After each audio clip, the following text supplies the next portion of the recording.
যাক, আব্বু যাওয়ার পরে আমি 200 টাকা বিক্রি করতে পারলাম, বাবাকে তো আর দিতে পারবো। আল্লাহ, এটা কার মানি ব্যাগ? যাই তো নিয়ে দেখি। যাই মানি ব্যাগটা খুলে দেখি তো। আল্লাহ, এতগুলি টাকা।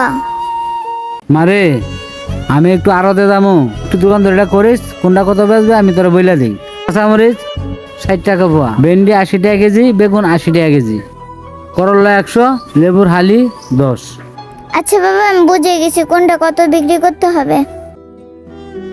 সোনা, চল স্কুলে যাই। কি রে, যাবি না স্কুলে? না, তুই স্কুলে যা, স্কুল থেকে আসলে তোর সাথে আমি খেলবো না। না, তোদের আর স্কুলে যাওয়া হবে না, তোদেরকে তরকারি বেচে খেতে হবে। তুই তাহলে তরকারি বিক্রি কর, আমি গেলাম। বাবা, আমারও না স্কুলে যেতে ইচ্ছা করে, আমারও স্কুলে ভর্তি করো। বাবা দেখো, ফাতেমা প্রতিদিন স্কুলে যায়, আমারও না ওরে দেখে স্কুলে যাইতে ইচ্ছা করে। আমারে দাও না বাবা, ওর মতন স্কুলে ভর্তি কইরা।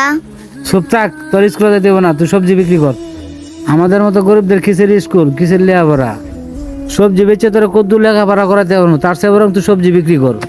না বাবা, আমার স্কুলে ভর্তি করায় দাও, আমারও না লেখাপড়া করতে অনেক ইচ্ছা করে।